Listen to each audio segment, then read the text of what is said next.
Hi there, I'm Shavik, and today's topic is how will you do transition of an organization or teams into Scrum or Agile? So rather than getting into theory, I think it will be better if I share my experience where I was involved in a transition of a business unit, within an organization. So it was not like a complete organization, but one line of the business, and there were like more than 600 associates spread across India, US, China, and Ireland. So the approach we took was inspired by Kotter's change model, but it was not exactly same. So couple of enterprise level coaches were hired as a consultants, and two scrum masters, including me, were onboarded from a different business unit, yeah, which was already following a scrum.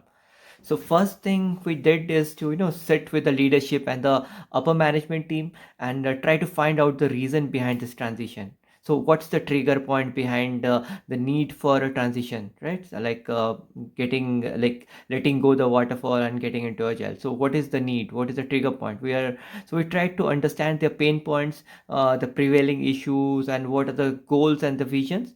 And we also performed a separate assessment at team levels for all the teams, so it gave us a fair idea about how to approach for this this transition. And it helped us understand the current state of the whole business unit and what all things to be done to get to the desired state. And leadership team's goal is to have a mature agile team at the end of 1 year. Now we need to do the planning for the transition, but we also wanted to see how things will work at the ground level, right? So what we did is based on our assessment results and interaction with the different project managers, we identified a small project to be the early adapter. So the idea was not to disrupt the overall deliverables or deliveries at the start, and also to get some learnings while piloting with the one project and buy in some time for do a detailed planning. As the project we chose for pilot was small, it was easy for us to train the people, form and realign them into three scrum teams. We also changed the role of couple of business analysts and the project manager into product owner, as we thought that they were the best person to play that role at that moment of time. I supported one Scrum team as Scrum Master, while my fellow Scrum Master supported the other two. Uh, so yeah, we helped the teams to understand the responsibilities, the artifacts, events, etc. We worked closely with our newly appointed POs to break down the project into epics and user stories, help the team to understand the concept of story points and how to estimate the stories and how to plan the work. Also we conducted some team building exercise to make sure that the team gel well, right? Because as these people, though they knew each other by name, but they never worked closely as a team. They all worked in silos. So now we pulled them and formed a cross-functional team. So this is the first time where a tester, a front-end developer, a database engineer, maybe a designer were all part of the same team. And this was a new experience for a team. In parallel, we were working on our transition plan. So we had a list of people with their respective skill sets and their current project, etc. So we took help from the project managers, the senior management, as well as the key stakeholders to break down this current project into different initiatives and sub initiatives. So it gave us an idea on approximately how many scrum teams were needed. Next, we planned for the key roles within the Scrum.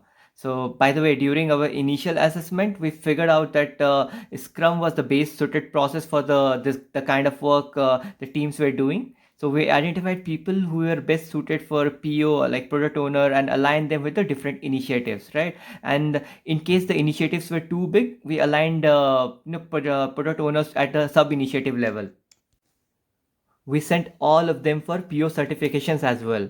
In fact, we invited the CSM trainers at our office at all the locations, and we got all our team members, irrespective of their roles and skills, go through 2 days of training and get CSM certified. So the idea here was to make everyone aware of how Scrum works and how it adds values to the business, and as well as how it is going to help the teams to collaborate and iterate.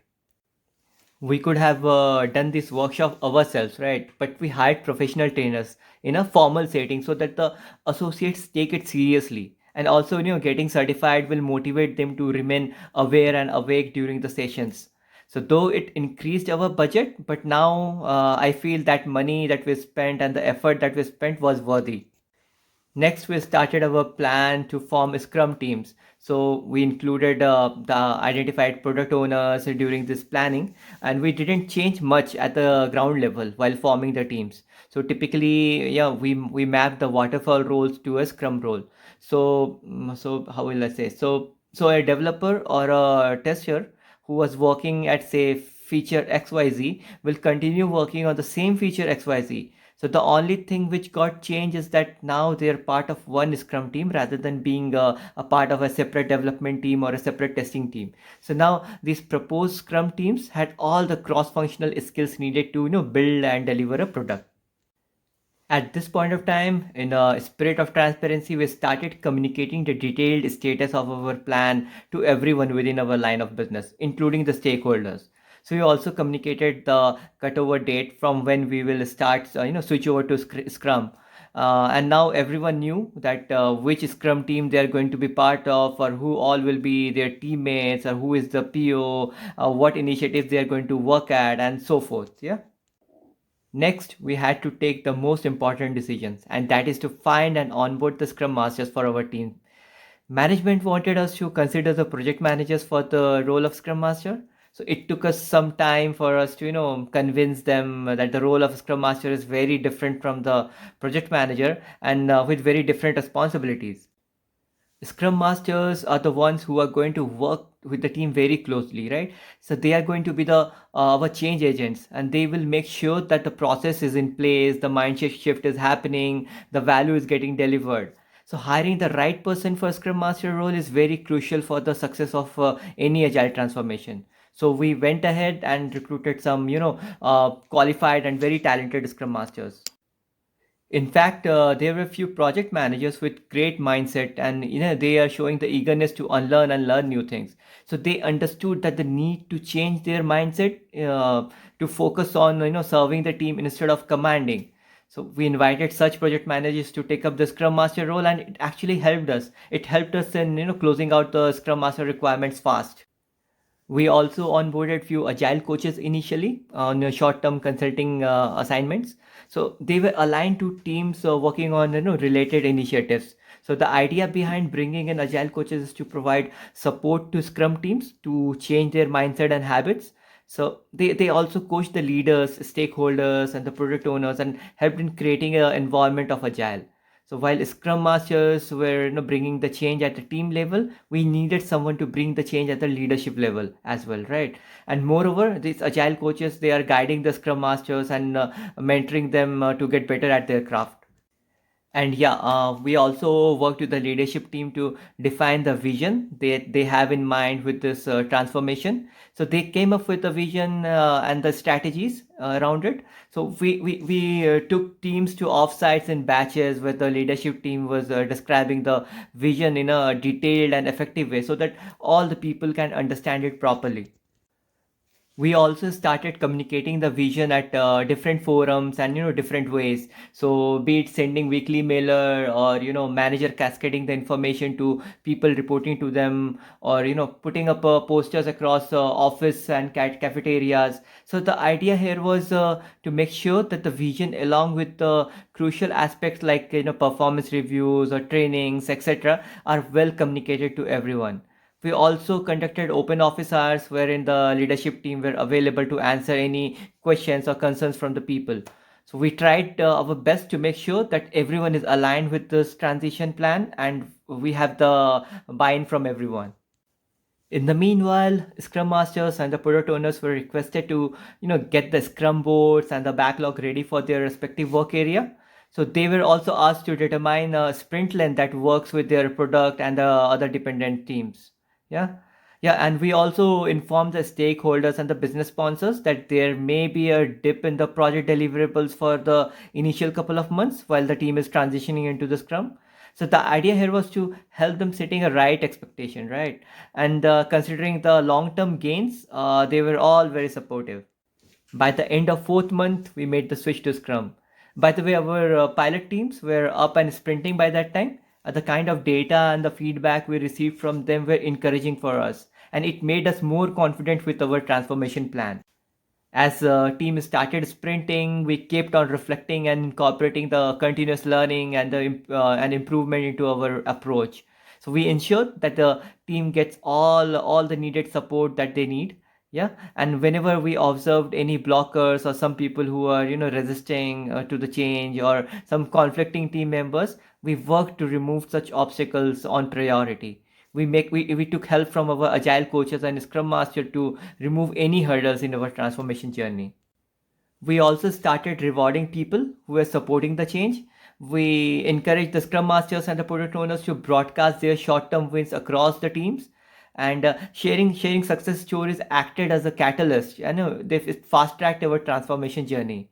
So yeah, we also set up the Agile Center of Excellence, wherein all the Scrum Masters and the coaches connect and share their experiences and challenges. So it provides a holistic view on how our transformation journey is progressing, where we need to focus and how we can leverage others' learning and take some proactive actions.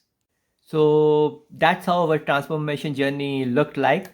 And yeah, after about a year and a half, our business unit was the most agile across the organization, and the leaders from other groups were, coming to us seeking help in their transition to agile.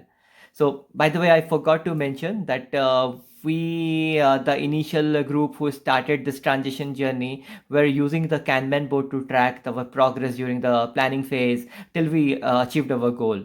And we were revising our plans continuously based on how things were showing up. Okay, so before I end my video, let me summarize what steps we took during this transformation journey. So I'm saying this transformation journey because each and every transformation journey will be different and unique, right? So the things which you worked here may not work with a different team or a different organization. Now, coming back to the steps we followed. So first, we need to understand the need for the change. Maybe then we need to create a transition plan with a clear milestones, create a shared vision, keep everyone in loop irrespective of their role and their seniority, select the right people for the key role, seek professional help. Like, don't try to do it yourself everything. Seek professional help, bring in the trainers, bring in the coaches.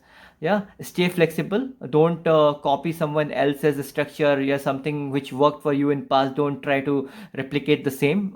Be flexible, keep tweaking your ideas, keep experimenting, give everyone time to adjust. Yeah, as I mentioned that inform the stakeholders that maybe the deliveries will slow down a bit, so because people will be adjusting to this new way of working. Yeah, provide all the needed support, celebrate small wins, reward people, and at the end, create a community of practice to make sure that the transition is sustainable. Yeah, I hope I covered everything and able to provide some valuable insights to you guys.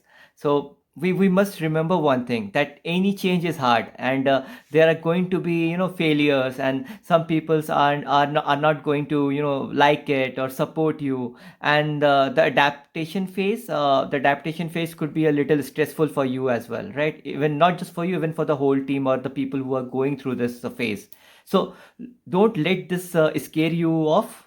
The work it takes to implement an agile work environment is well worth the potential it provides for, say, greater productivity, product quality, and the employee happiness.